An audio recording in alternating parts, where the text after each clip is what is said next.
So the Syrian civil war, how to simplify this. Nobody really wanted Bashar al-Assad to fall. They feared the chaos that would result. So he created a jihadist opposition to himself so that the non-jihadist opposition would be discredited. Jesus Christ.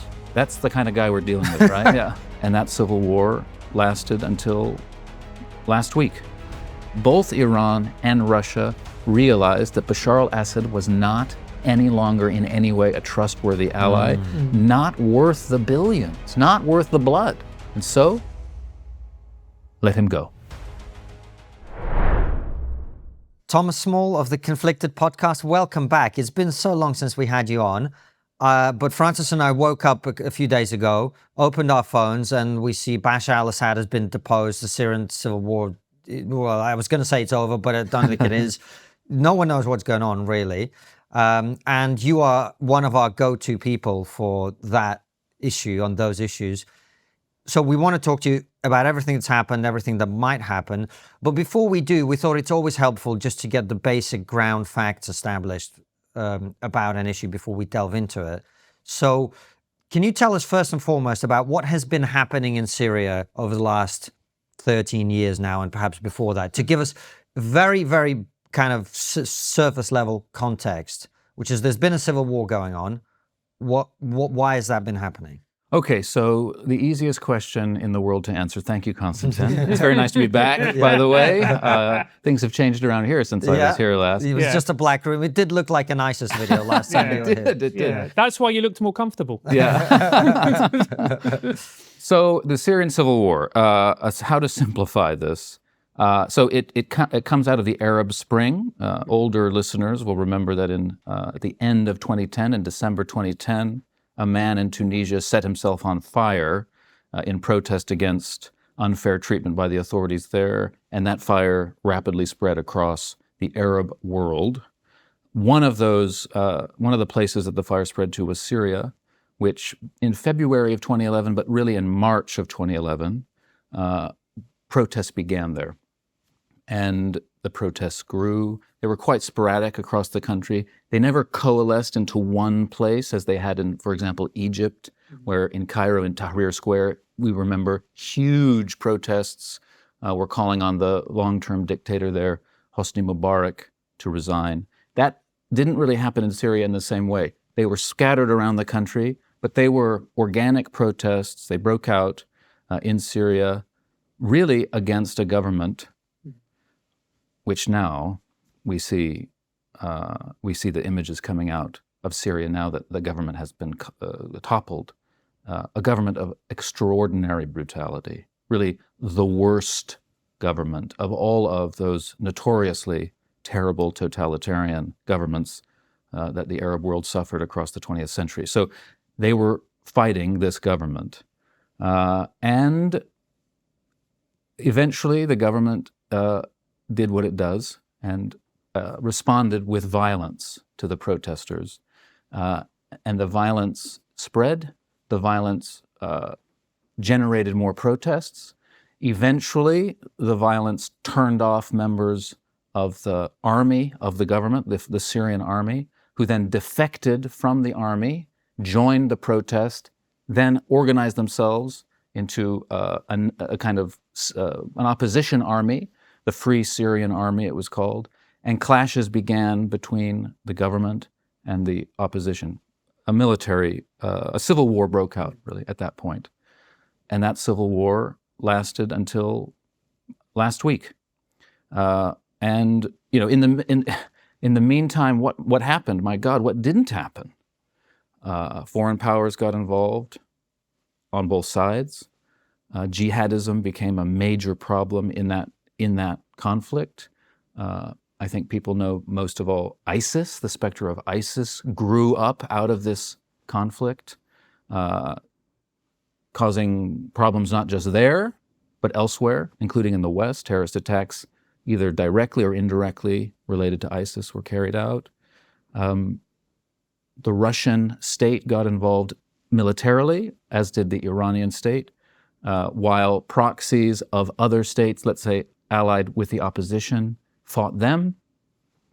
And in time, all the sides, more or less, came together to create a really astonishing coalition of erstwhile enemies to fight ISIS. And that pushed back ISIS and effectively defeated it, corralled it into one area in the middle, around the Euphrates, and more or less snuffed it out. And then from that point onwards, more or less, things remained in a sort of stasis until 2 weeks ago. It's even saying it, though, I must say, guys, saying it like that, it's like I realize it's so oversimplified what I've just said, because the Syrian civil war is the greatest story, just in terms of epic geopolitical, political narratives, the greatest story, in the last 50 years. And no doubt books will be written about it that will make for very dramatic, if quite heartbreaking reading. So that, Tracy, is a gross oversimplification. It is. And you've condensed probably 20 years worth of study into one 2-minute answer.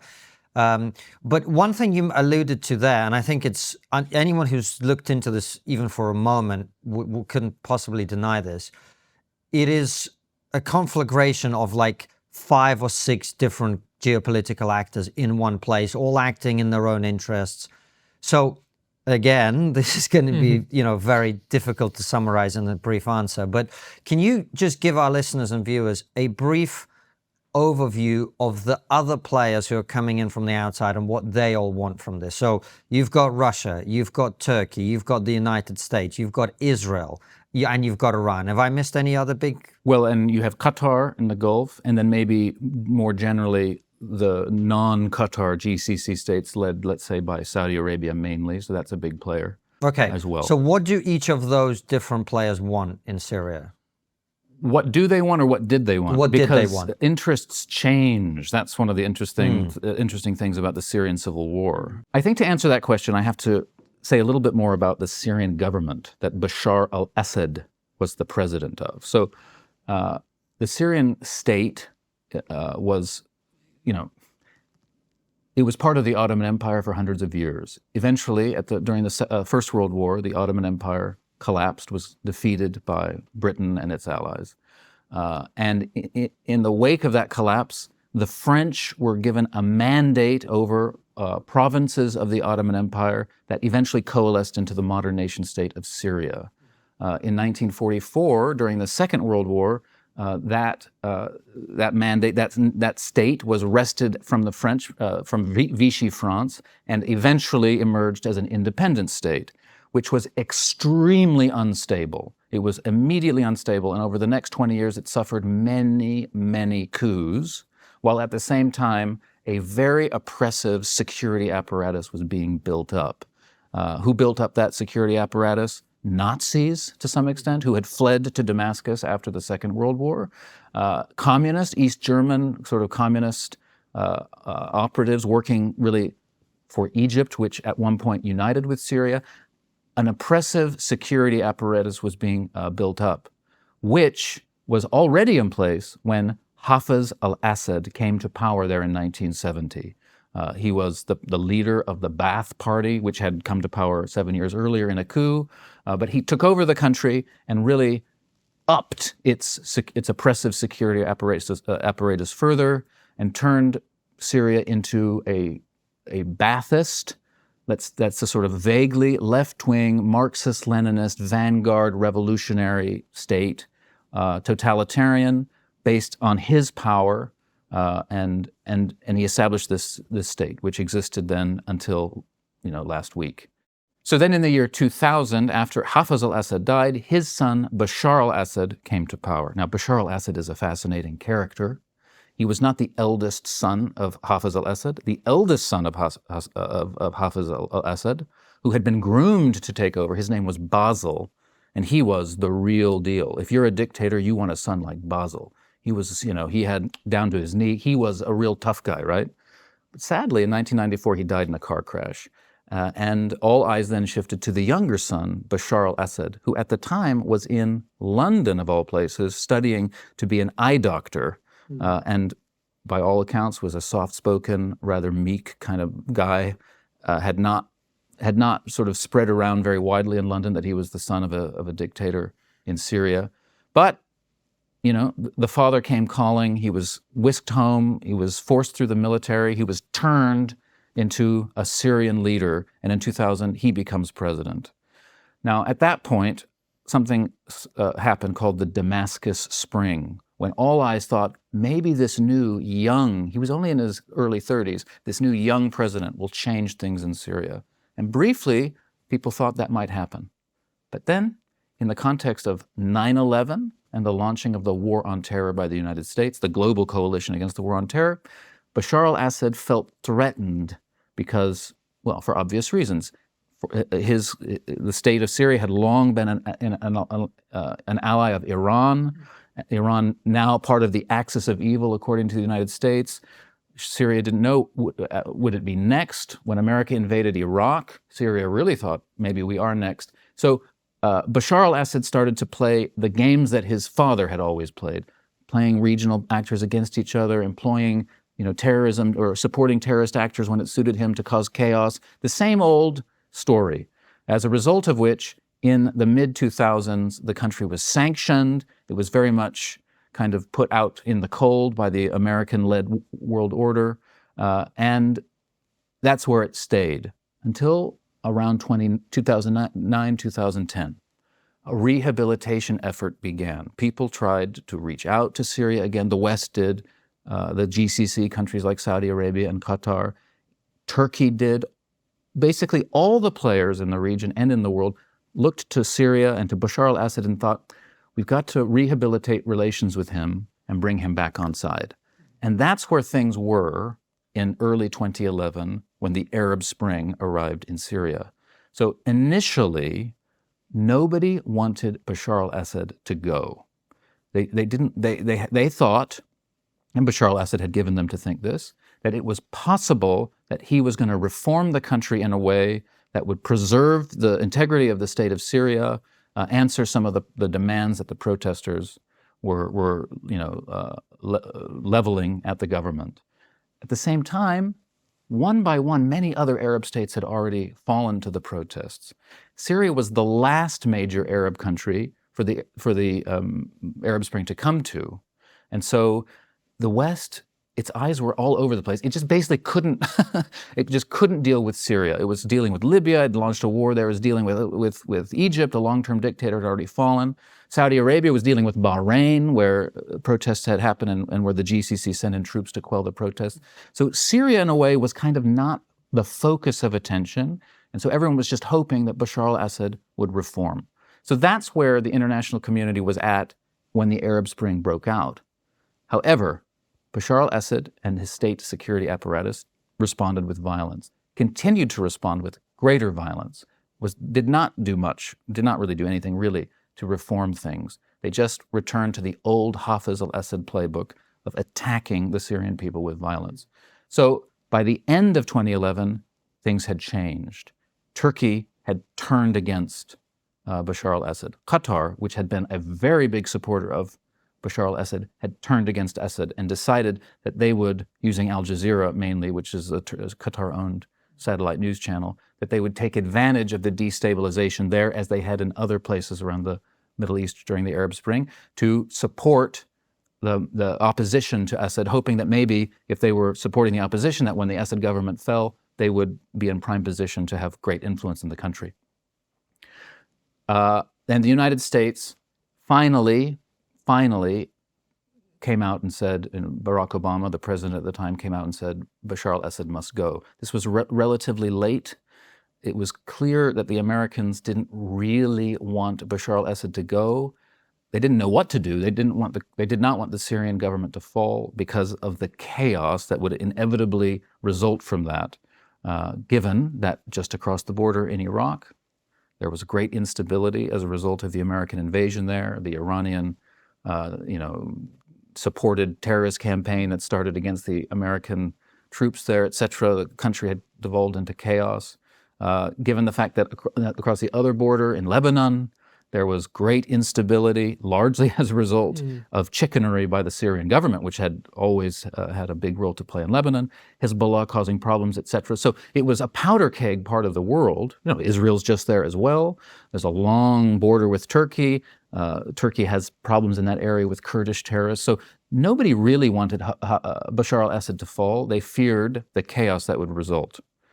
So that's where things were. By the end of 2011, beginning of 2012, the Syrian civil war had started. That civil war was mainly, let's say, a legitimate civil war between a government and its army and opposition forces and its army, if you like. Jihadism had not yet played a big part in the war. And so everyone was basically waiting to see what would happen. Iran, which had long been an ally of the Assad regime, but which had tried to make a name for itself as a voice of the Arab people to bolster its own reputation in the Arab world, and so had largely supported the Arab Spring movements, especially as those movements were more and more co-opted by the Muslim Brotherhood, and the Arab Spring protest movements became more associated with Islamist revolutionary agitation, which aligned with Iran's own Shia Islamist orientation. Iran found itself in a slightly tricky situation. Al Jazeera was broadcasting the brutal crackdowns, the brutal violence that was going on in Syria, the regime was perpetrating on the protesters. Iran thought, do we want to be associated with this? But at the same time, if you remember, in 2009, inside Iran, a huge protest movement broke out there, which the state cracked down very badly against. And so it knew how to snuff out violently protests. So behind the scenes, it was advising the Assad government on how to deal with the protesters based on its own experience doing so. And so eventually, Iran became openly supportive of the Assad regime and wanted to keep it in place. That especially became the case when jihadism did enter into the scene. We know that you, the TRIGGERnometry audience, passionately value intellectual independence and critical thinking. That's why I hold Ground News in such high regard. Ground News ensures you stay informed without being misled by media spin or big tech, giving you the clarity to see how stories are framed. A feature we rely on here is the blind spot feed. It highlights stories disproportionately covered by both the left and the right, so you're never missing important news. It's the ultimate tool for recognizing biases, both yours and the media's, and gaining a balanced perspective. Take this story. Follow along at ground.news/TRIGGERnometry. Meta says it's mistakenly removing too many posts.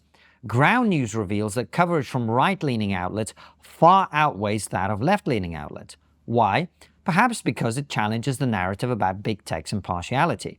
Or take this story, which has been ignored by the right, that covers a crime prevention program in Detroit contributing to a dramatic drop in homicide and shootings. Why the lack of coverage? Maybe because it undermines the narrative that only tough-on-crime policing works. With insights like bias distribution, source reliability, and ownership transparency, Ground News ensures you see the full picture.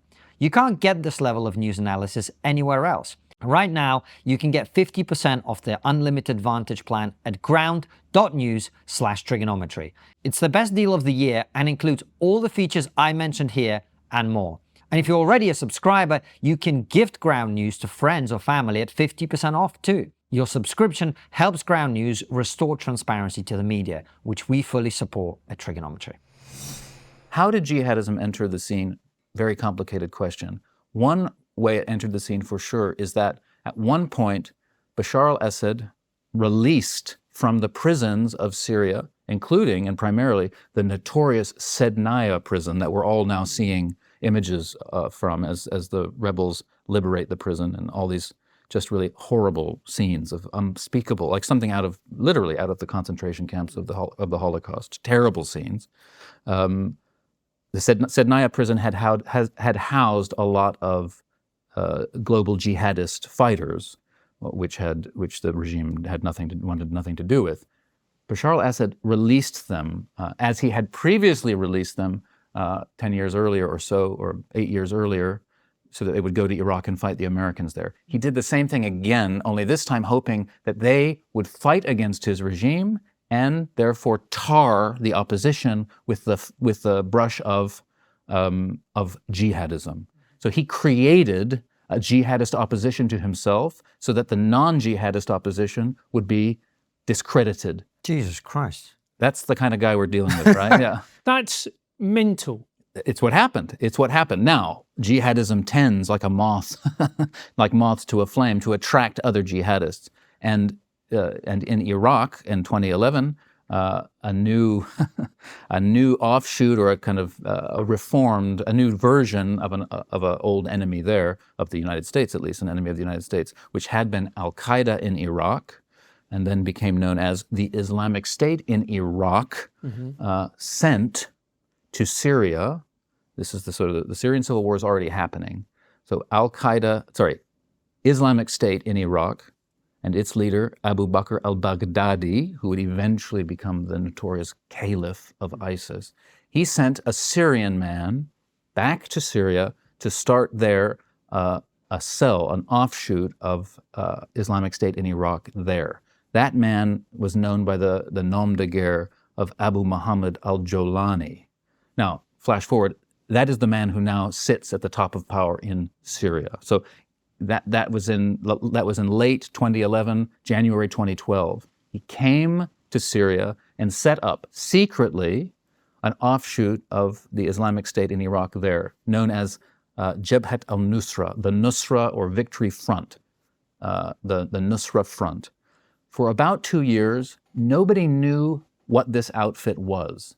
All they did know is that it was extremely effective on the battlefield because the Syrians who had been fighting in Iraq for all those years, fighting the Americans, fighting the Iranian-backed militias there for all those years, they were sent with Julani to Syria, and they began fighting the regime very effectively because they were battle-hardened fighters, unlike all the other players in Syria. The Syrian army hadn't fought a war in decades. They weren't actually good at fighting. The opposition, they were in fact peaceful protesters. So it was suddenly the introduction of Julani and his men, whom no one knew who these people were. They were a very sort of mysterious, shadowy organization, the Nusra Front. They began fighting very effectively. And so outside actors initially supported them, from the Gulf mainly, Qatar, Saudi Arabia, the Emirates to some extent. They were supporting the Nusra Front and other jihadist groups, and more jihadist groups were proliferating.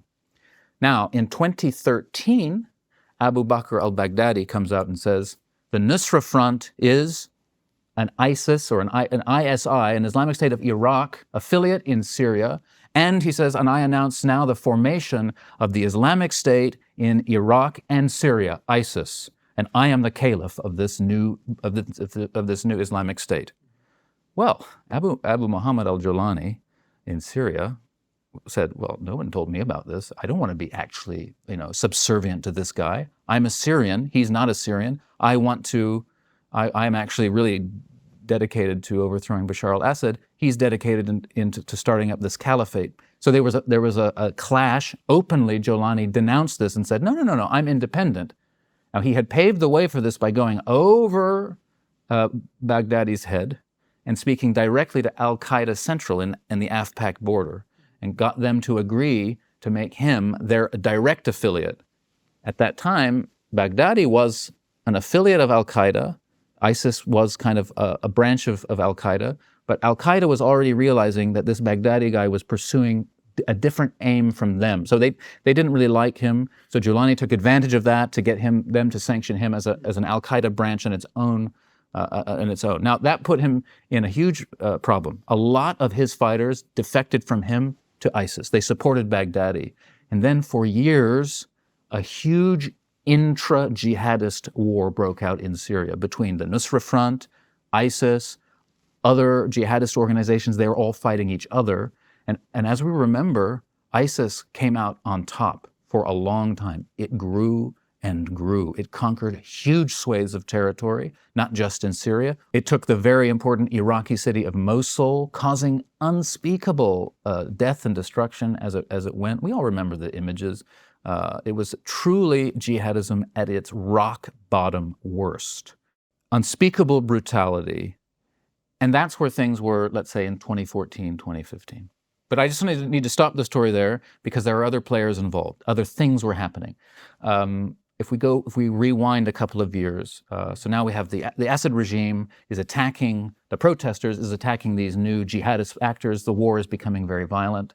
The Assad regime employs chemical weapons against the protesters. This happened. It became extremely controversial to say so amongst certain people in the West, especially people who opposed any efforts to overthrow Assad for various reasons, either ideological or pragmatic. A tendency arose to deny or downplay the chemical weapons that the Assad regime employed against its enemies. They did employ these chemical weapons. That's clear. I mean, we have now in the last 2 weeks seen the factories that produce the chemical weapons laid bare. We'll talk about this later. Israel has destroyed them. But when the Assad regime employed chemical weapons against the protesters, this crossed the notorious red line that Barack Obama had stated very openly, that if chemical weapons were employed on the battlefields of Syria, he said, then the United States would have no choice but to intervene properly and militarily to remove Assad. Barack Obama chose not to live up to that red line. He allowed Bashar al-Assad to continue to prosecute his war against the opposition, and that crossing the red line, allowing Bashar al-Assad to cross that red line, was a great turning point in the history of recent years. And I'll try to just open up the discussion a bit, because America's role in the world is something we have to understand to make sense of this. We all know now, so it seems, that America's role in the world generally is diminished from where it stood in the great unipolar moment of the 90s and the noughties, when there were no great powers to rival it at all, and America just seemed to straddle the globe, doing whatever it wished, wherever it wished. That was never really true, as we saw in Iraq. Certainly didn't achieve much there. Afghanistan didn't achieve much there. America's power was never as great as it thought and as its enemies thought. America's power lay largely in its ability to project an image of untrammable power. Mm-hmm. Well, that took a knock in Iraq. It took a knock at the financial crisis of 2008. It took a knock when the Arab Spring broke out and so many American allies, like the president of Egypt, were toppled. And it really took a knock when Barack Obama allowed that red line to be crossed. The world looked at America and realized, you know what? It's not as powerful as we've been given to think. It's not as willing to employ military power to achieve political aims, clearly because it doesn't believe that will work. That changes perception. Suddenly, other players can get involved, especially Russia. So Russia had long been involved in Syria. The Soviet Union had long been an ally of the Syrian government, of the Syrian state, even before Hafez al-Assad came to power in 1970. But after Hafez al-Assad came to power in 1970, that relationship became even closer. And over the course of the 70s, the Soviet government achieved what every Russian government had attempted to achieve for hundreds of years: a warm water port. The classic geopolitical, geostrategic issue of Russia, achieving a warm water port. And finally, Hafez al-Assad granted the Soviet Union a naval base off the city of Tartus on the Mediterranean. And Russia had a naval base on the Mediterranean, which was extremely useful to Russia. It allowed it to project power into the Mediterranean, especially across North Africa, where it had many allies. Initially Egypt in the 70s, before Egypt became an American ally, countries like Algeria, countries like Libya, Muammar al-Gaddafi's, if you remember him, classic Colonel Gaddafi's state. So the naval base at Tartus was of great strategic importance to Russia, and remained so. And so in 2013, when Russia realized that America was not actually going to intervene militarily in the Syrian civil war, not really, not with power, they thought, okay, we're going to do something. And they had interests to defend, not only the naval base there, but an air base near the city of Latakia, also on the west coast of Syria. So they did intervene. That intervention was decisive and extremely brutal. The Russians, usually mainly by employing air power, bombarded Syrian cities that had been captured by or were being contested by opposition fighters, really making no distinction whatsoever between civilian neighborhoods and military targets. It was really a kind of no-holds-barred situation, the sort of strategy that we see Russia deploy elsewhere in Chechnya and now in Ukraine, etc. So the Syrian opposition faced this brutal onslaught, while at the same time, the Wagner force got involved in Syria. I don't want to go too much into the Wagner force. It was a kind of militia group, a mercenary group, really, that was a private company run by Vladimir Putin's former chef. It's a very strange, only in Russia, really. We've talked about Prigozhin on the show. Prigozhin, yeah. So the late Evgeny Prigozhin. So the Wagner group got involved, providing about 1,000, I think 2,000, maybe at one point, fighters on the ground, contributing to the Assad regime's fight mainly against ISIS, which was growing, particularly the battles of Palmyra, a beautiful classical city in the center of the desert. Tremendous fighting went on there, and the Wagner group prevailed, managed to capture Palmyra back from ISIS, and lost a lot of fighters in the process. It became their kind of Iwo Jima, really, Palmyra. So that's how Russia got involved, and they continued to be involved until last week, when suddenly they seemed not to want to be involved anymore. We might talk about why that is later. So that's Russia. At the same time that that Barack Obama's red line was not properly policed, Iran also realized, oh, I see, America's not as strong as we were given to believe. It's not going to intervene. Okay, they upped their backing of Assad in a big way at that point, sending the notorious head of the Quds Force, the section of the IRGC, the Islamic Revolutionary Guard Corps, the section of the IRGC that projects Iranian power outward, the Quds Force, notorious outfit.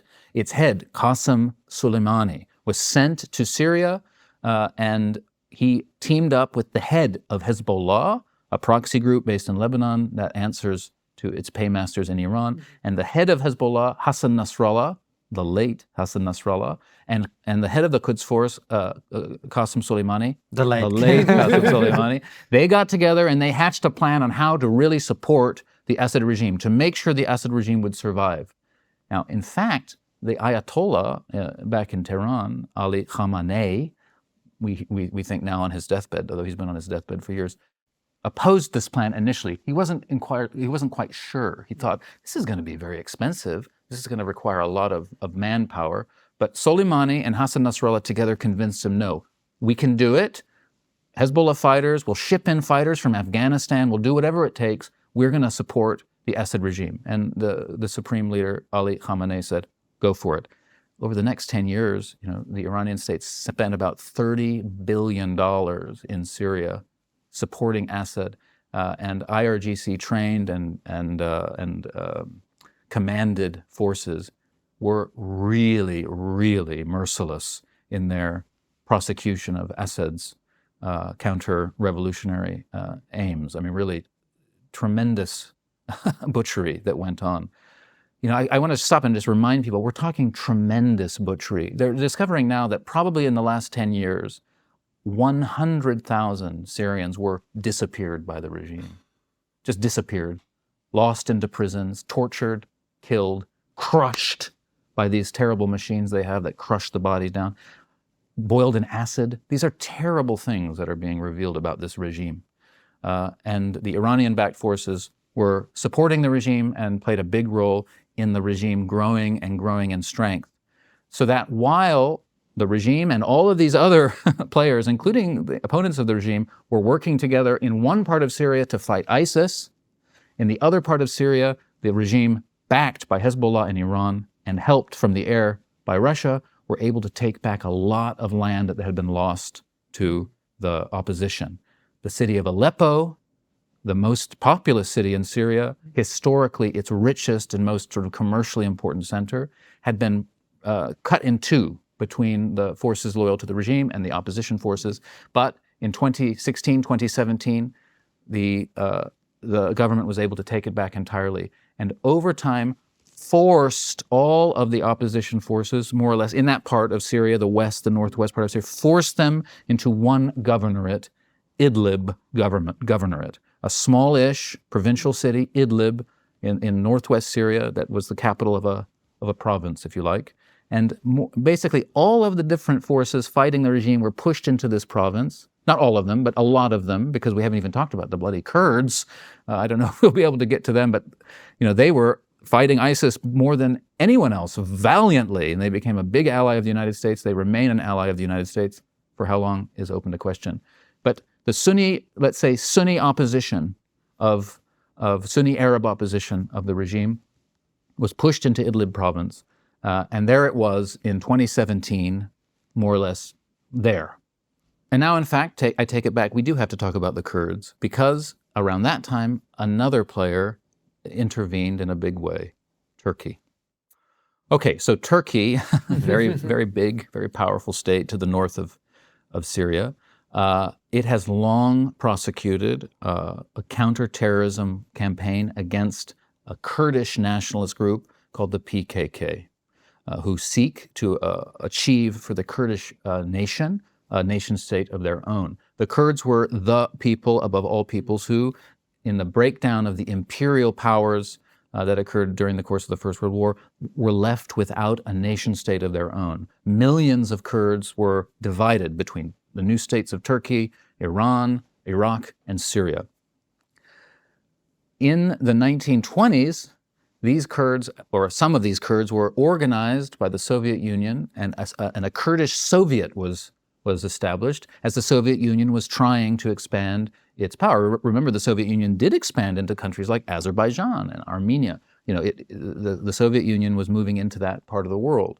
The Kurds were meant to be part of that process, and in the course of which they became committed Marxist-Leninists, and remained so even when their dreams of creating a Soviet that would be part of the Union failed. So there remained a kind of very well-organized, ideologically committed, very competent force of revolutionary actors, Kurdish revolutionary actors, that pursued national liberation struggle, eventually morphing to some extent into this group, the PKK. Hafiz al-Assad, the father of Bashar al-Assad, when he was in power, he had allowed PKK operatives to use Syria as a base because Hafiz al-Assad had an extremely bad relationship with Turkey. It was part of the Assad state's policy to project its power into its neighbors, to flex its muscles, and there was lots of squabbling over land, the border and stuff. So they weren't friends at the time, and so the Kurds used Syria as a base to attack Turkey. So that's in the background when in 2016 and 2017, as a result of the anti-ISIS campaign, Kurdish forces in the east of Syria, more or less allied to and certainly inspired by the PKK, grew in strength because they were themselves extremely valiant fighters against ISIS, and they were supported in a big way primarily by the United States in that effort. So Turkey's looking on thinking, God, this is the last thing I want. And Syria's, it doesn't have a properly functioning state. It's basically a basket case. This threatens the national interests of Turkey, the empowerment of these Kurds. So in 2017, Turkey invades Syria from the north and empowers a network of mainly Sunni Arab or Turkmen, because there are a very small minority of Turkish-speaking Syrians, holdovers really from when it was part of the Ottoman Empire. A network of militant groups, some jihadists, some nationalists, then were allied to Turkey to project Turkey's power into the north, creating a buffer zone from which Turkey could control flows of PKK-aligned forces into Turkey. That was what Turkey said, and could attack Kurdish forces in Syria. So that's why Turkey got involved, and so that's where things lay when, at the end of 2016, in the early 2017, ISIS was, let's say, defeated. The great battle of Mosul in Iraq came to an end, one of the largest urban warfare campaigns in history, largely uncommented on at the time. People did not know that this huge global coalition of people were prosecuting such a brutal war in Mosul. And brutality to the degree that we've seen more recently in Gaza, that kind of to uproot a deeply embedded Islamist terrorist organization from a city. And that's where things lay when that campaign kind of came to an end. What remained of ISIS were corralled into prisons on the other side of the Euphrates in Syria, where they still exist, tens of thousands of them. What's going to happen to them? And Turkey has positions in the north. Russia has positions from its bases in the west. Iran has positions all over the country supporting the regime. America has bases in the east and in the south where it had prosecuted against ISIS. Qatar, from the Gulf, has been supporting financially a lot of the Sunni jihadist groups that have now been forced into Idlib province. So that's where things were in 2017, when a process started in Kazakhstan, the Astana process it's called, where these major players, primarily Turkey, Russia, and Iran, with the Assad government and some opposition representatives, came together to start sorting out a solution. This process resulted in something like a ceasefire, and everything kind of calmed down by 2019. And for 5 years, more or less, they remained so. Let's talk about Raid Shadow Legends, the game that's taken mobile and PC gaming to the next level with its strategy, depth, and stunning AAA graphics.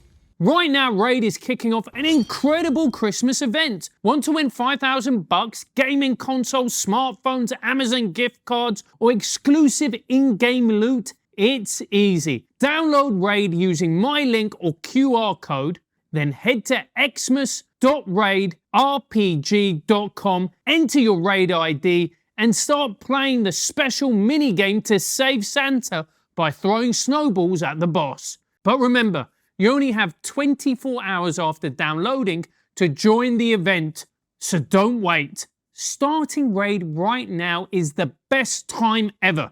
You'll get not one, but 2 epic heroes and a legendary hero for free to help you hit the ground running. Use these heroes in campaigns, dungeons, or even against the clan boss and the arena to advance quickly. So what are you waiting for? Click the link in the description or scan the QR code on the screen to get insane bonuses, a legendary hero, 2 epic heroes, and in-game goodies. Available only through my link. Head to xmas.raidrpg.com and join the fun now. Thanks to Raid for sponsoring this episode of TRIGGERnometry. And now, back to the show. Okay, now we have to shift focus to Idlib province. You remember that man who was sent by Abu Bakr al-Baghdadi to start a franchise of the Islamic State in Syria, Abu Mohammad al-Julani, he was called. Let's talk about al-Julani, because he's now sitting in Bashar al-Assad's seat in Damascus, surprising everyone. Abu Mohammad al-Julani, that's not his real name, it's a nom de guerre. His real name is Ahmed al-Shar'a. Ahmed al-Shar'a. His nom de guerre, al-Julani, that means man from the Golan Heights. That's what that name means. His father's family come from the Golan Heights, which during the Six-Day War in 1967, Israel captured from the Syrians. a strategically very important position. It looms above the lowlands stretching off into the Levant, so it's very strategically important. And in 1974, in a negotiated process with Hafiz al-Assad, Israel withdrew a bit from the Golan Heights, a bit, creating a demilitarized buffer zone there, which is now in the news because a few days ago, Israel took that buffer zone along with some other strategically powerful positions.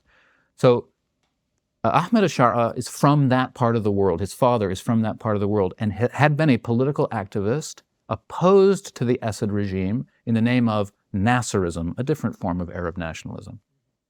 He had been imprisoned by the regime as a result of this. He went into exile, where he, at one point in Jordan, teamed up with the PLO and was a little bit more influenced by the sort of new left revolutionary ideology of the PLO, Yasser Arafat's organization.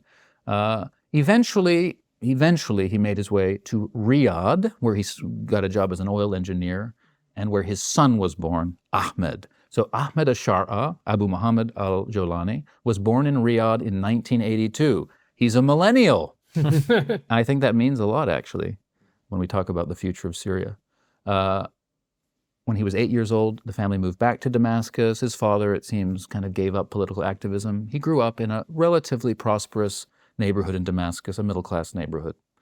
Now, when the Second Intifada broke out in 2000, this is when Ariel Sharon, the former prime minister of Israel, made a big move. He went and visited the Temple Mount in a much publicized way, which sparked off a long, sort of prepared for and gestating uprising by the Palestinians against the Israelis.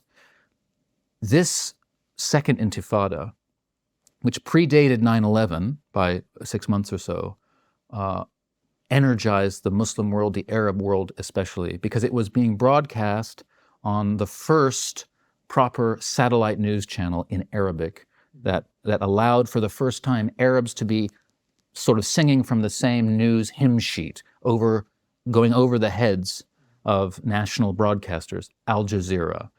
This created a huge wave of support for the Palestinians and for their cause, and for Islamist opposition voices in the world, including one, Osama bin Laden, who was then living in a cave in Afghanistan. So Ahmed al-Shar'a, this boy, he's 18, 19 now, he's watching Al Jazeera. It is inspiring him to get involved. He starts going to the mosque more regularly. He becomes more spiritually kind of interested, more politically interested. And then in 2003, when the United States invaded Iraq, he went, along with lots of Syrians, to Iraq to fight the occupying forces there. Mm-hmm. He was imprisoned. He spent time in Abu Ghraib, the notorious prison where Americans tortured detainees. He was eventually released. At some point, it's not exactly clear when, he encountered Abu Bakr al-Baghdadi, who was also in prison. He may have met him in prison. He may have already known him. We're not quite sure. But when he was released, he rapidly rose up the ranks and became a lieutenant of Abu Bakr al-Baghdadi, who then sent him to Syria. So that's his background. Now we're in 2017. He and a huge number of jihadist forces have been forced into Idlib province, where, to some extent, they begin fighting each other. He came out in 2016. He already broke with Baghdadi, remember? He didn't want to be a part of ISIS. And then in 2016, he broke with al-Qaeda publicly. He stated, we are no longer affiliated with al-Qaeda, and we no longer support al-Qaeda's strategy of global jihad. We are a nationalist Islamist jihadist movement. We are only interested in Syria and in overthrowing the Assad regime and creating in its place a just Islamist state for Syria. That became their ambition. He did the rounds. He worked the news. He tried to communicate this new sort of position. His group was no longer affiliated with global jihad. Okay. His group and he himself remained on various terrorist watch lists. There's a $10 million bounty on his head by the United States. It remains there. My colleague on the Conflicted podcast, Eamon Dean, who really knows these things, revealed on our podcast that over the last 10 years, various al-Qaeda affiliated operatives who went to the Idlib area to meet up with al-Julani and his movement, now renamed Hizb ut-Tahrir al-Sham, HTS, the Organization of the Liberation of the Levant, HTS. Al-Qaeda would send operatives to him to, maybe try to mend fences, try to help him, whatever. These al-Qaeda operatives who were visiting Idlib, affiliated with HTS and its predecessor, were weirdly being picked off one by one by American drone attacks, other American counterterrorism efforts. Weirdly. As I say, my colleague Ayman Dean knows that this is because already at that point, Abu Mohammad al-Julani, the reformed al-Qaeda operative, now a nationalist, was feeding information to the CIA or other such organizations about al-Qaeda figures to help America get rid of them. It served his purposes. He didn't want anything to do with them anymore. It also helped him to project this rebrand, to prove that he had changed. Okay, maybe he had. I don't know. We can talk about that later. What he definitely did in Idlib was became an effective politician and state builder. First, he prosecuted an intense war against remaining al-Qaeda affiliated groups there, remaining ISIS affiliated groups there, other jihadist groups that remained committed to their own global jihadist ambitions, whatever. He managed to either defeat them or to co-opt them, so that eventually the whole of the province, more or less, was being dominated by HTS and a civilian governmental organization, the Syrian Salvation Government, which HTS founded to govern Idlib province according to the rules of 21st century technocracy. They set up ministries. When the COVID-19 crisis broke out, they created, a vaccination program. They imposed social distancing. They did all the things that all the governments of the world were doing. And this was this former al-Qaeda guy and his Salvation Government governing the province. Now, was he, or is he a liberal? No. Were there some protests? Was anyone opposed to what the Salvation Government and HTS were doing there? Oh, yes. Was there a prison system there? Oh, yes. Was torture going on in that prison system? It seems that was the case. So I do not want to pretend like he set up a little Switzerland or something there in Idlib province, not at all. But he did provide effective governance, certainly compared to what the Syrian people had been experiencing during the war and even before. Meanwhile, more and more Syrians are moving into Idlib. Opposition people sort of forced there to flee the regime. So that this tiny province, suddenly its population bulged to 4.5 million people. 3 million Syrians from outside the province were moving there. And Syrians from all over Syria were mixing together, united in opposition to the regime, divided in all sorts of other ways, religion, ethnic, etc., in the way that Syria has always been divided, but united in their opposition to the regime. This caused a powerful kind of galvanizing effect, strengthening a Syrian national identity where all together, all Syrians, all against this terrible regime, overshadowed by a now vaguely moderate Islamist government. You can see that this became a kind of crucible for what Abu Mohammad al-Julani, Ahmed al-Shar'a, thought might be feasible for all of Syria. Okay? So this transformation occurred. Okay, now to explain what's happened more recently. About 2 years ago, the world kind of, again, came together and thought, okay, let's bring Bashar al-Assad and his regime back in from the cold. We have to normalize relations with him. As early as 2018, the United Arab Emirates reopened its embassy in Damascus. So that was really the first sign that maybe some kind of accommodation could be reached and that Bashar al-Assad could survive and his regime live on. there were many efforts to achieve this on all sides. The United States participated in these efforts. The Gulf participated in these efforts in a big way. Saudi Arabia especially was animated to somehow get things right with Syria again, because it seemed that the whole war was in stalemate. It was just fixed. Turkey definitely wanted a solution to be found. They had invaded the country. They'd created this buffer zone. They were supporting these groups to attack the Kurds and other enemies.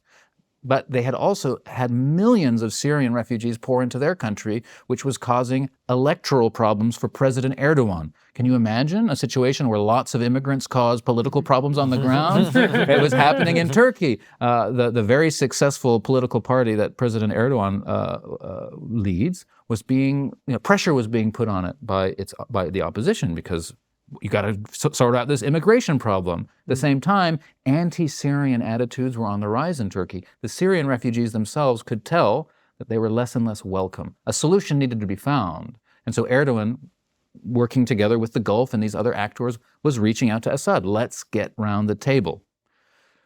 President Assad now, and ultimately, I don't know what was going on inside his head. No one probably knows. Those who do know might be dead now. Maybe one day we'll find out. We can only guess. But President Assad began to play, once again, the sort of games that the Assad regime always played. Working with all sides, double-crossing one ally for other allies, trying to create a sort of a basic confusion while remaining fixed and stubborn in his own ambitions. It's a sort of narcissistic kind of projection situation going on. You cause chaos around yourself. Everyone's confused. Well, you're never ultimately bending your own egoic kind of structure. That was sort of in play. So, longtime allies, supporters, backers of Assad, Iran and Russia, saw that Bashar al-Assad was allowing himself to be wooed by Saudi Arabia and other regional actors towards the normalization of relations. Now, throughout all of the civil war period, as people know, Saudi Arabia and Iran were locked in what's called like kind of a Middle Eastern Cold War, right? They're on either sides of this war. So Assad inclining towards a Saudi attempt to normalize relations with him was looked upon with some disapproval by Tehran, Hezbollah, and Russia. They were like, what's this guy doing? At the same time, Turkey is reaching out to Assad, saying, let's get around the table.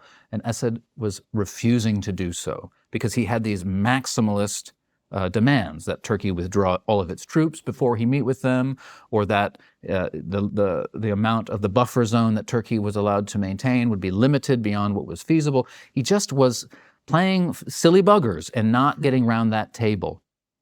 So his allies, Iran and Russia, were already a little bit annoyed with Assad and questioning how trustworthy he was, knowing all the time that without them, he was nothing, that his own regime's ability to prosecute the civil war, to project power, was extremely limited. The Syrian army had suffered great attrition.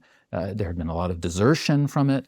The whole regime depended on Iran, Hezbollah, and Russia to stay afloat, and yet Assad was hoping, by playing this weird game, to change that dynamic so that he would be supported by Saudi Arabia, let's say maybe even the West, in one big move, which would also allow him to keep Syria as one nation state under his totalitarian rule. That's what he was hoping.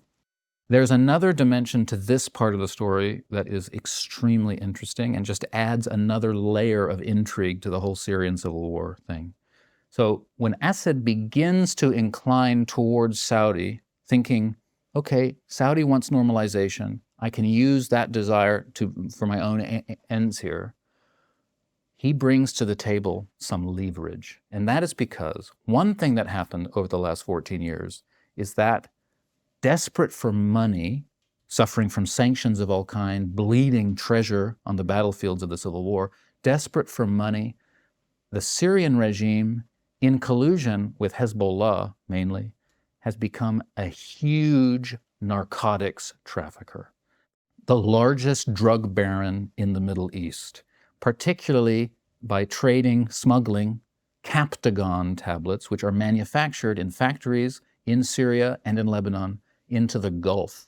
Saudi Arabia especially has been targeted for years by the Syrian regime for Captagon penetration, and Saudi Arabia has been languishing under a big drug problem as a result. It's a huge issue. Millions and millions and millions of hard cash flow into Syria, have been flowing into Syria, rather, to support the regime there from the Gulf and other places, including the West. These Captagon tablets have shown up here. Captagon, which is a very, very harmful amphetamine. It kind of deranges the mind. It's a very bad drug. And since the fall of the regime, these Captagon factories have been revealed, they've been destroyed. You can see images, millions of pills, So it's a whole other dimension of the story that the Syrian regime and the brother of Bashar al-Assad, Maher al-Assad, is like the kingpin of overseeing this drugs cartel, effectively. It's a big part of the story. And when Bashar al-Assad was inclining towards the Saudis, he could bring this as leverage because he was basically causing a huge minority of Saudis to become addicted to drugs. And he could say, well, okay, you help me out, I'll take the drugs away. So that's another dimension to this amazing story. Okay, that was that was more or less the state of play, more or less, when last year on October 7th, I don't know if you heard about it, Hamas launched an incursion into southern Israel, which invited Israel to launch a devastating counter strike on Gaza, which reopened the Arab-Israeli crisis in a new way and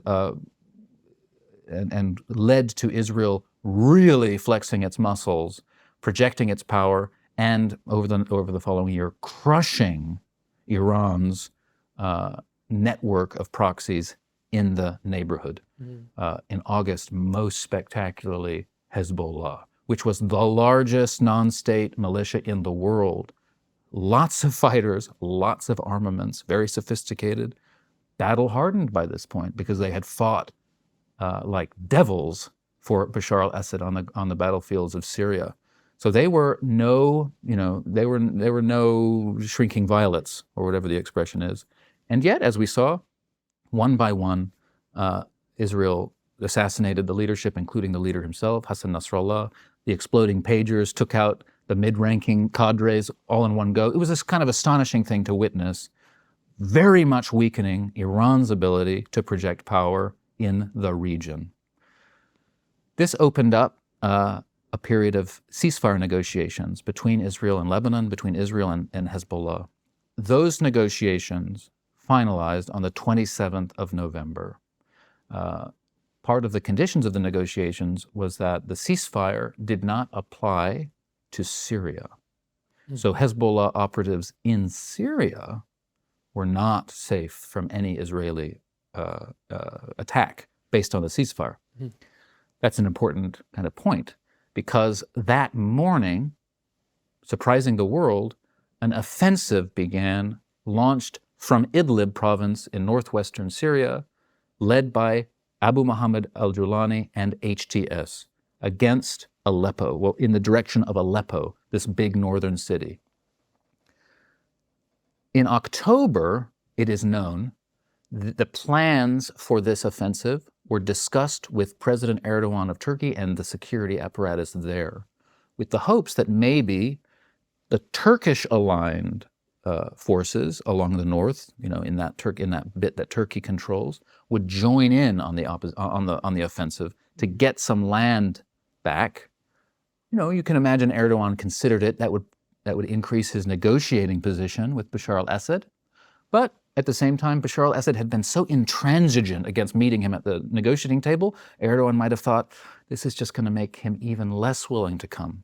So in October, the Turks nixed the idea and sort of put the idea on ice, basically told Julani, don't do this. Now, Julani is independent of Turkey. A lot of reports say that HTS is Turkish-backed. That can be overstated. It's very independent. Julani is his own man, though he works closely with Turkey, especially because HTS controls the border with Turkey in that part of Syria. So they have a close working relationship. They have a shared enemy in Bashar al-Assad. But in October, Julani decided to heed Erdogan's sort of advice or whatever, his command, and okay, they put it on ice. At the same time, from the summer, Russia had been prosecuting a renewed bombing campaign in Idlib against civilian populations. Again, this increased in October, creating this need, really, and I think in Julani's mind, like, we've got to do something. Julani's no fool. He looks out at the region. He knows that Iran has been weakened by Israel in the preceding year. He knows that a ceasefire agreement is being negotiated between Hezbollah and Israel. He doesn't want to launch his attack before that ceasefire is agreed, because he doesn't want anyone to perceive him as supporting Israeli interests. But the day that the ceasefire was announced, his forces move in. For 3 days, HTS made these phenomenal gains. And then on the 30th of November, 3 days later, the Turkish-backed forces began their move. So it seems quite clear that Julani and HTS acted alone. They said, this is our chance, let's go for it. Now, before anyone could catch their breath, Aleppo had fallen. This is the city that had been fought over inch by inch for years, with tremendous carnage, and the death toll, stupendous death toll, suddenly fell as Bashar al-Assad's forces just withdrew. Okay, we'll go on. They continued on to the next city down the M5 highway corridor, Hama. Hama had been, in 1982, subjected to an extraordinary attack by the Assad government, attacking the Muslim Brotherhood there, killing in 1 week 40,000 Syrian civilians, the biggest single massacre of Arabs in the last 100 years. So they got to Hama. Before you knew it, they'd taken it as well. On to the next city, Homs. Meanwhile, the Kurdish forces over in the east looked up and thought, what's going on? Let's go. They started to push from the east towards the west, taking more territory as well. Finally, in the south of the country, south of Damascus, rebel forces there, which had long been a player in the Syrian civil war, we haven't talked about them. At one point, they were funded and armed by Israel, who supported them to create a buffer zone against the regime for them. They were coordinated by Jordan to some extent, America, which had a base in the south a bit further to the east. And it is now known into which HTS had put cells, operatives, kind of creating some organization between the north and the south in that way. They rose up and began an offensive towards Damascus. Those southern rebels reached Damascus first, and the Bashar al-Assad regime fell away. There was a sweet justice in this, because it was in the southern city of Daraa in February and March of 2011 where the Arab Spring first started.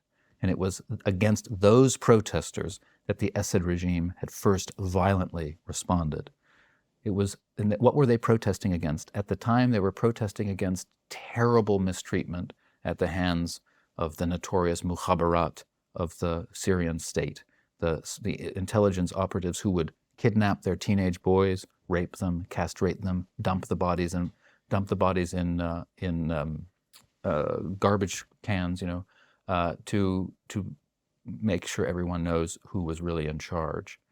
Terrible things. They had risen up against the regime in 2011, initially not calling for its downfall, simply asking the president to defang the Mukhabarat. That was their initial goal. So there was some sweet justice that it was the rebel militias from that part of the country that arrived first in Damascus, and the regime just faded away. Bashar al-Assad was spirited away by plane to Moscow, where he and his family now live, probably in some luxury. And later that same day, Abu Mohammad al-Julani and HTS arrived in Damascus as well. And very quickly and very effectively, as they had done, city by city, first in Aleppo, then in Hama, then in Homs, immediately taking the city and immediately putting there the civilian governance structure that they had already perfected in Idlib province. They were ready, one by one, handing over governance to a civilian technocratic body the Syrian Salvation Government, and indeed in Damascus as well. Abu Mohammad al-Julani, who now says the war is over, the time for noms de guerre are over. I am Ahmed al-Shar'a. He has handed over the running of the government to a civilian outfit led by a man, Mohammad Bashir. He's the new prime minister of Syria. Ahmed al-Shar'a himself presides over now a transition process, which he says will be completed by March 2025, where a new constitution, a new Syrian state will now come into being. That is my best attempt to explain what's happened in Syria over the last 14 years. I'm sure, I know I've left a lot out, and people who have been following the civil war with great detail will think, but what about this? What about that? Or this is not true, but that's my best attempt. First of all, it's fantastic, and I feel myself that I'm very much illuminated as to everything that's happening, and I now understand what's going on. The thing that I find very interesting is the character of al-Julani, who is very different to what we would think of as a jihadist, in that he's a jihadist yet a pragmatist, which is an interesting combination. Can we talk about that a little bit? Let's talk about that. We recently reached a huge YouTube milestone with 1 million subscribers. Amid the celebrations, however, there have been a few cynical voices too. Some people are asking, how did two guys with weird hair and no obvious talent manage to create some of the most sensible, balanced, non-partisan conversations on the internet? How do they attract massive guests? Some people have even gone as far as to ask, who funds you? And the time has come to confess the truth. For the last 6 years, we've only been able to produce the show because of financial support from some nefarious, problematic people of highly questionable moral integrity. You. Many thousands of you. That's why the show no longer looks like a Beatles tribute act doing a seance. Now it looks like this, and this. The guests keep getting bigger, the conversations keep getting better. And this is just the beginning. We're excited to announce that we will be moving our locals community, including all bonus content, to our new home at Substack. If you're already a supporter, your subscription will be moved over automatically.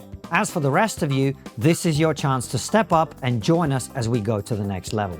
Give me money! Chill out, mate. We need a bit of finesse here. What he's trying to say is that the show will only keep getting bigger and better with your help. You already know about the bonus content we have for supporters. For just $7 a month or $70 a year, you get ad-free extended interviews with a chance to ask our incredible guests your questions. But with Substack, you're going to get a lot more.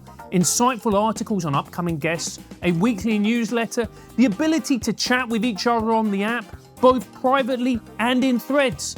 You'll also be able to connect your podcast listening app like Spotify or Apple Music and enjoy the extended ad-free interviews on the go. Your support will mean that we will be able to do more incredible US and other overseas trips with bigger and better guests. That means more phenomenal extra content for you as we get the best minds in the world to talk about the issues that truly matter.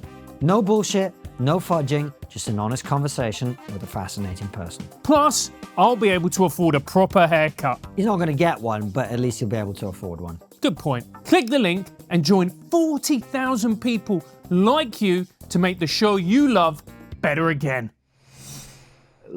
First of all, I don't want at all to suggest that I know anything about what's going on inside al-Julani's head, and I have no idea what's going to happen in Syria. None at all.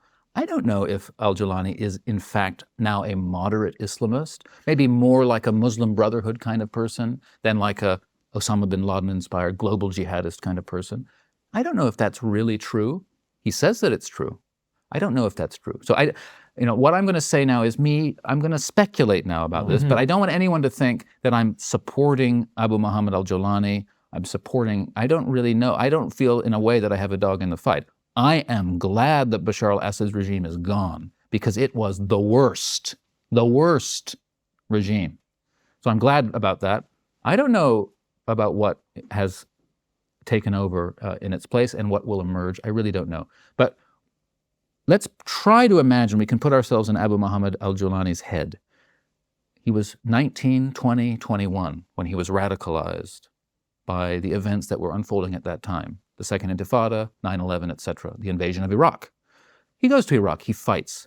From 2003 to 2024, that's 21 years of constant fighting, including a stint in Abu Ghraib and other black sites in Iraq. So he has really seen it, right?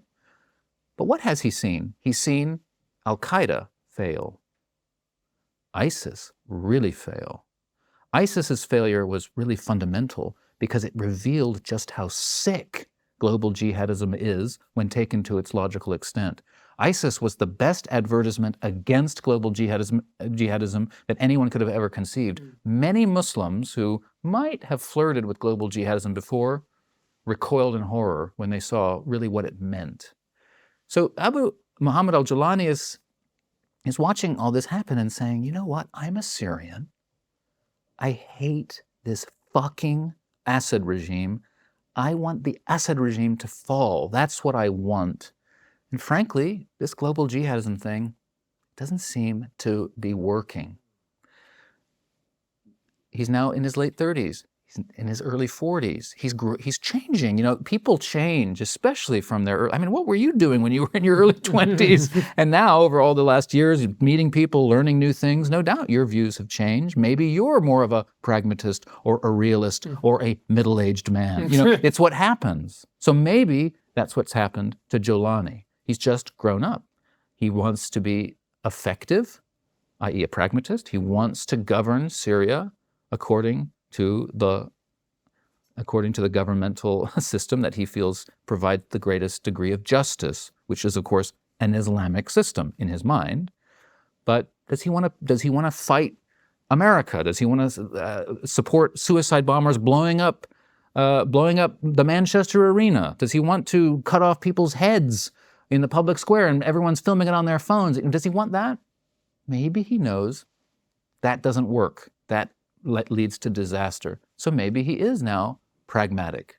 Makes sense to me. Let me push back on two things you said there. Number one, whatever Mohammad al-Julani was doing in his 20s, it's not the same as what Francis was doing. I can promise you that. More unspeakable acts of horror. And I only know a tiny fraction of what Francis got up to in his 20s. But the second thing that, look, this is just a question from somebody who doesn't know anything, but I went on my Twitter the other day and I saw a clip of a statue of Hafez al-Assad being pulled down by ropes and people celebrating and throwing shoes and whatever. And I went, I'm not very old, but I've seen this movie before. And so have you. Saddam Hussein statue. Saddam Hussein statues. And a moderate jihadi from ISIS and al-Qaeda, like, that's a hard sell. I know. I mean, that's a hard sell to me. And I don't even think we know exactly what it would mean to be a moderate Islamist, former global jihadist. We don't know what that means. Well, we know one of those guys who's your co-host on Conflicted, right? Ayman Dean, former al-Qaeda guy, and then turned double agent and blah, blah, blah, blah, blah. Now a pretty reasonable guy who does a podcast instead of, you know. Pretty reasonable. Yeah. Not, he's wrong about some things, obviously. So it can happen, but I think for Ayman, it was like he left that entire space, whereas this guy won. He's now in charge of a country. Yeah, but he is in charge of that country, having really, in the crucible of Idlib, changed. I mean, he did change. You know, he had to become more pragmatic. Absolutely, and it paid dividends for him. He realized that by becoming less extreme, he could enter into alliances with other people. The Islamist movement, the Jihadist movement, was constantly splitting into factions. They were fighting each other because no one was extreme enough. We know how radicals work. Radicalism tends to split off into these different, who's more radical? You're not radical enough. Well, I'm, fighting. he saw that happen. He overcame that, and he got all of those players united around one umbrella. That's an achievement. He created the Syrian Salvation Government, which provides governance to a land, technocratic, competent governance. He shifted HTS's sort of whole, its practice of militancy away from a battlefield militancy towards a policing kind of militancy, becoming themselves a counterterrorism outfit, using all the tools of modern counterterrorism to snuff out cells of ISIS and al-Qaeda in Idlib. He did that. So he will have seen that this works. And now he has taken the country. ISIS didn't take the country. Al-Qaeda hasn't taken a single country in 30 years of trying very hard to do so. So he might be thinking, well, pragmatism is what works.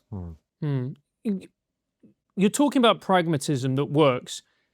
This is a very unpleasant question and deals with an unpleasant truth about the Middle East. But there was a moment at one point where Assad maybe flirted with a more liberal kind of approach to governance, but then realized, looked at the lie of the land, looked at the fact that the people he represented were only, I think, 12% of the population. The Alawites, a minority of them. Absolutely. Is the reality, unpleasant as it may be, that you need a strong man in order to hold Syria together with all of these disparate groups who, to put it bluntly, hate each other? You know, I don't want to say you need a strong man. That argument has been leveled so many times, and one result of that argument is that so many Arab countries, so many Muslim countries have languished under the rule of strong men on the belief that that's what they deserve. That's the only kind of governance that they can have. I don't really like that argument. I certainly don't know if that's the case. However, I do know that historically speaking, Syria has been more often than not a zone of great power conflict. No question. Until the French mandate was established in Syria, no single government had governed, no political organization had governed that land, that particular landmass at all. I'm talking, go back to the Bronze Age, and that part of the world has always been caught between empires, usually between empires based in Anatolia, i.e. Turkey, Egypt, and Mesopotamia and Persia. So usually, that's one thing to understand about the Syrian civil war, that what we've seen play out in the last 14 years, it's horrible. Is it historically unprecedented? Sadly, it is not. What makes it historically unique is the degree of technological sophistication that was brought to bear in the conflict. But the history of Syria is full of this kind of conflict, periods of relative stability based on other powers propping up some kind of system there, then that collapsing as the great powers shift.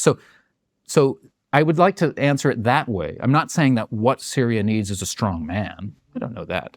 But I do know that Syria, its geography alone, not to mention its demographic diversity, suggests that there is no easy solution to creating a functioning nation state there, that absent a strong center. Now that, I think there's a great challenge there for it to be achieved. If that answers fair. That does answer the question. And it's very interesting as well, because the more you read about Syria, the more you realize all of these different wars, which you didn't think would have an impact, are all interconnected. Absolutely. Like the fact that Russia invaded Ukraine impacted Syria because Russia could no longer provide as much military and financial support to Syria and to the Assad regime because they were fighting that war with Ukraine. It's all linked, you're right. I think that to some extent that has been exaggerated. Okay. Some Russian materiel had been relocated to fight the war in Ukraine, but not that much. Certainly, Vladimir Putin's position is weaker than it was 2 years ago as a result of his invasion of Ukraine. But I think more to the point is what I said before, that both Iran and Russia realized that Bashar al-Assad was not any longer in any way a trustworthy ally, not worth the billions, not worth the blood to support, that he was going to betray them. And so, let him go. Well, speaking of the great power games in this context, what's interesting is, I suppose, for Russia, it was the port and the air base. Are they going to lose that now? Have they lost that now? They haven't lost it. It seems like back-channel negotiations have been opened up. I don't know when they opened up with HTS. You know, HTS is now effectively the government of Syria, so they will be talking to all the great players. Of course they will be. I mean, Western powers are in a particularly difficult position because HTS is a prescribed terrorist organization, and Ahmed Ashara, as he now wishes to be known, still has a $10 million bounty on his head. So it's difficult for countries like the United States, the UK, France, etc., to directly talk to him. They will be talking to him via their intelligence agencies underground, so as not to be seen to be dealing with them until this thorny issue of whether or not HTS remains a prescribed terrorist organization can be sorted out. Well, based on but what Russia, you... but Russia, it does seem, has been negotiating with HTS behind the scenes, and at the moment, it seems that they have secured their two bases from. I mean, the regime doesn't seem to be attacking them. The Israeli government. The Israeli regime, I always wonder about regime and government. We call the regime is tinged. I know, it's funny. The Israeli regime, as soon as Damascus fell, as we all know, immediately launched a devastating air assault against former Syrian regime military installations across the country, sinking its navy, destroying the chemical weapons factories that despite the UN, despite agreeing to do so with the UN, the Assad regime had not destroyed, destroying basically what remained of Syria's military capabilities, just destroyed it. But they didn't attack, obviously, the Russian bases. So they, it seems that HTS, you think, okay, Julani, do I really want to provoke a fight with Russia? Why? It's kind of might be useful to me to keep Russia on side in this period going forward, when I need as many supporters as I possibly can to put together a new Syria. So I think Russia's position is more or less secure there. It remains to be seen, but that's what I think. What a game. I mean, these these two forces were literally at each other's throats. That's pragmatism for you. That's incredible. That's that just, as if you forget about all the human suffering and misery, which of course we mustn't, but if you just step back and look at the geopolitics of this, that's just like, okay, let's start from this now, and we'll go and... It's good that you bring that up because, Julani himself can be as pragmatic as he likes. The question is he able to determine exactly how the foot soldiers of HTS and its allies behave on the ground now that they've spread out across the country? Does he have the ability to make sure that they don't start causing lots of problems, hunting down Alawites and killing them? I mean, the regime has announced some blanket amnesties. For example, soldiers who were conscripted into the Syrian army, largely forcibly so, and most of them are in fact Sunnis anyway.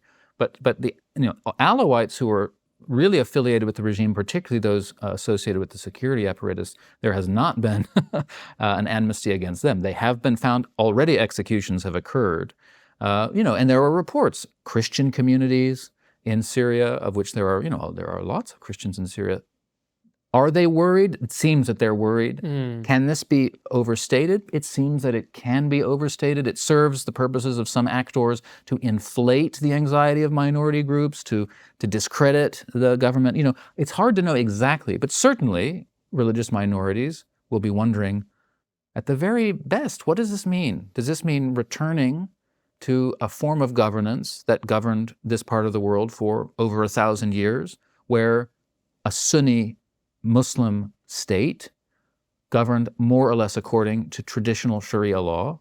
And Sharia law is really a process more than a law code. And where Christians... It's a vibe. Yeah. Where Christians and other minorities are allowed a great deal of self-governance, but very much as second-class citizens. They'll be wondering, is it a return to this? Some of them might be wondering, well, on balance, maybe that's better than the secular, totalitarian, leftist, nationalist regime of the Assad family, which was as we all see now, a real horror show. They might be thinking that.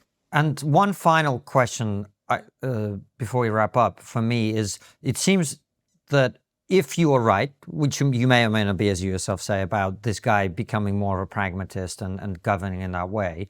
I'm not saying that. I don't know. That's why I mentioned that you may or may not know. But let's say that we take that as a possibility. It would make sense for the West to drop its terrorist designations and to try and, as you said yourself, it's quite clear that he's already been working with the Americans to eliminate, to be so, yeah. At least what Eamon thinks. And then the question for me is, well, I don't know if the cause of global jihad is entirely been destroyed in this process. And so if this guy becomes a moderate, is he going to face an insurgency from the non-moderates who are still around in the region, who think, oh, this guy doesn't go far enough? No, we need a global insurgency. We need, if I'm Iran, I'm thinking, well, we need some jihadis here to go and attack Israel, for example, right? Well, if you're Iran right now, you're thinking, Jesus, we really got to lick our wounds here. They are really on the back foot. Sure. But what I'm saying is there are still people in that region to whom the global jihadist worldview is very appealing. It's true. So first of all, let me respond to what you said about whether or not HTS should be removed from the prescribed terrorist group list.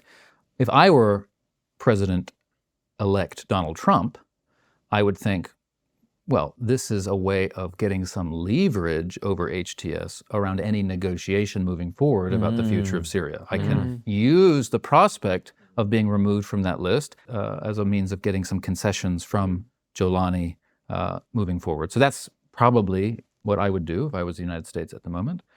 As for global jihadism more generally, the most proximate threat to Syria from that point of view are the pockets of ISIS that remain in the country, including those tens of thousands of ISIS prisoners in prison on the other side of the Euphrates.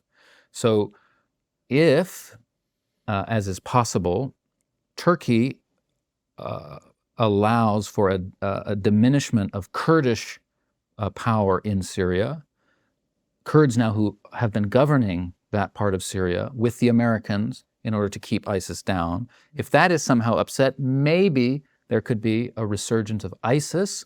And ISIS is absolutely still devoted to its own caliphate. And al-Julani and HTS on social media and other things by ISIS supporters and ISIS members themselves has been subjected to great criticism, like, oh, this guy's a traitor, he's a traitor to the cause, etc. So that exists. I think one of the reasons that Israel launched its devastating assault against what remained of the Syrian armed forces armaments and bases and things was probably done in collusion with not just the United States, but maybe a lot of regional actors. Israel can tend to do things that other people don't want to do to help ensure that if ISIS does come back, they don't get a hold of that material. So I think that's part of what's going on there.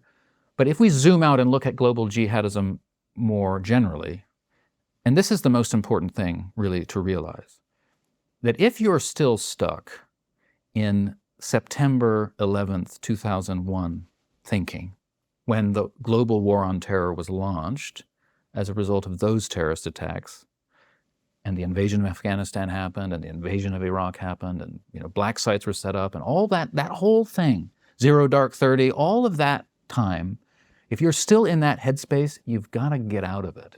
The world has moved on. The jihadists have moved on. This is, a younger generation of jihadists have come to the fore. This is the millennial jihadists now, right?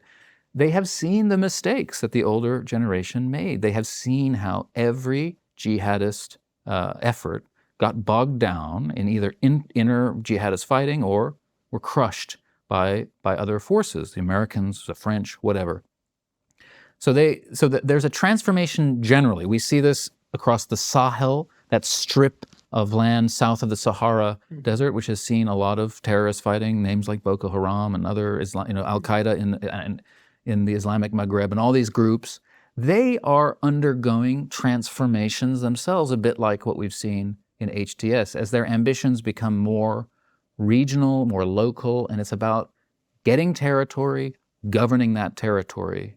In a way, a return to the status quo ante, because that part of the world was largely determined by the extent to which a warlord of some kind, illuminated by the light of Islam, would be able to grab some territory and govern it more or less justly. That's how it worked. So it seems to be returning to that model. Global jihad, how inspiring is it now? It really was not successful.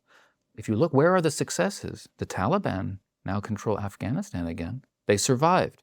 But the Taliban was not a force of global jihad. They wanted to govern Afghanistan. They're a more or less Pashtun-aligned Islamist group. They wanted Kabul. They wanted to govern that part of the world. Okay. They were a problem for the United States because they supported global jihadist actors like al-Qaeda, but they themselves, they sit there in Afghanistan. They've survived. Okay, that's interesting. Now in Syria, another example. So global jihad itself might be on the way out as pragmatic nationalist jihad becomes more the norm. But then you start having to ask yourself, well, what do these words mean now? Well, what ideology are you opposing if you're opposing efforts through the use of a combination of the military and political institutions creating Muslim state institutions? Like, what are you opposing then? Are you opposing the will of the majority of Middle Easterners? I mean, it's hard to know. I mean, do you see what I mean? It's very hard to know. I think what is certainly true is that the Middle East, let's say Syria, suffered from very top-down, progressive, secular, modern governance. That's what the Assad regime was. It was not the result of the will of the people. It was a fascistic kind of totalitarian, authoritarian regime imposed from above, inspired by the West.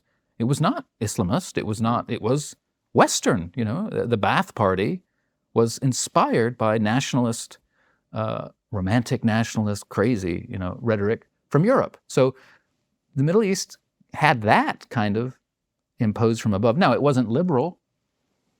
I don't know where in the Middle East a liberal regime imposed from above has worked or has even been tried, frankly. The only liberal-ish regime in the Middle East is Israel. But we know that its liberalism is compromised because of its security situation and all the problems there. But apart from that, liberalism has not been a big goer in that part of the world because Islam is there. Islam is not liberal. Liberalism is not just reality, It's not just common sense. It is an ideological structure that requires faith in it for its power.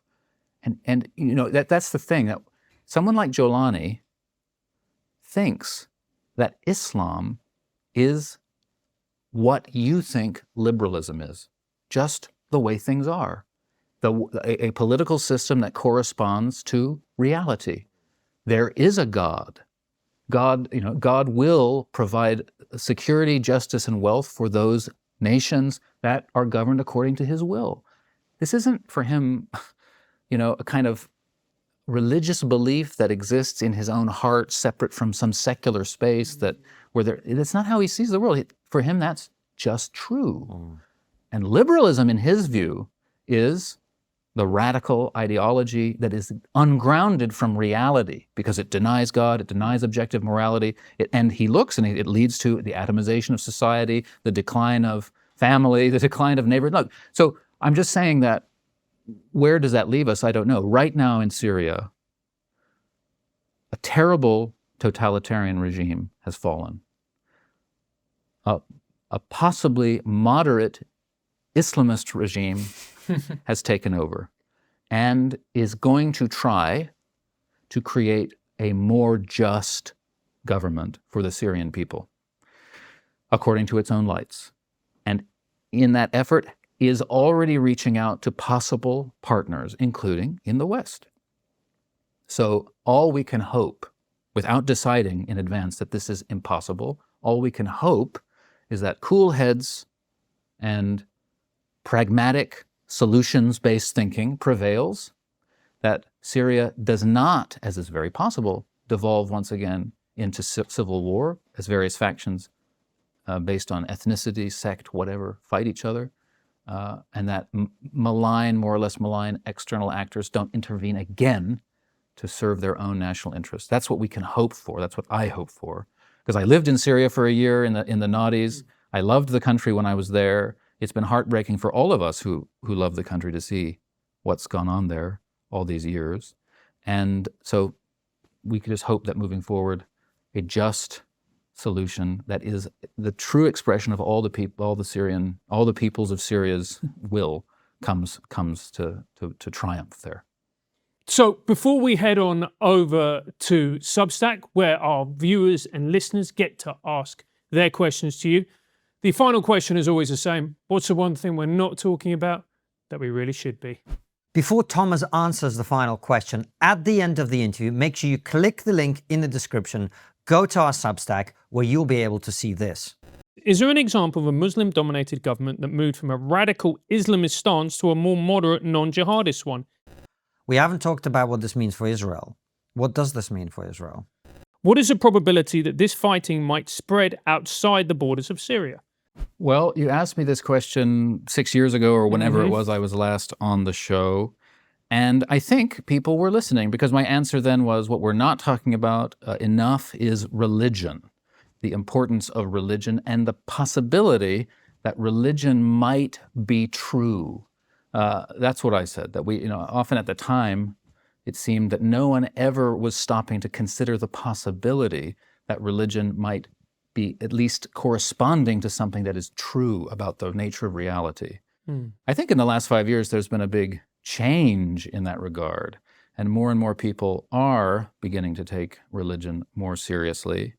As I talked about last time, I, as a young man, converted to Orthodox Christianity. I spent time in monasteries in Greece and in Egypt and places, learning that more ancient tradition, ancient contemplative tradition of Christianity. I feel confident that religion does correspond to what is true about the nature of reality. And I'm glad that people are talking about it more.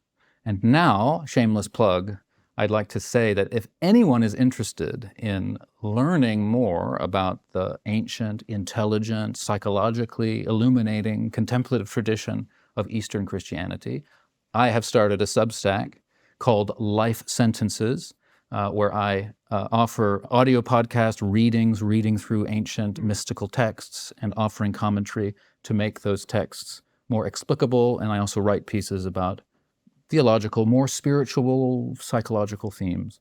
That's wisdomreadings.substack.com, wisdomreadings.substack.com. If you're, as I say, as I think is the case, your listeners and people like your listeners are lending a more interested and engaged ear to religious things, and maybe particularly Christianity, you won't find someone rolling up his sleeves and getting into the down and dirty of Christianity as much as Life Sentences. So I recommend that. Well, I really hope you write about some of this stuff on your Substack. Yeah, I really should. Well. I will.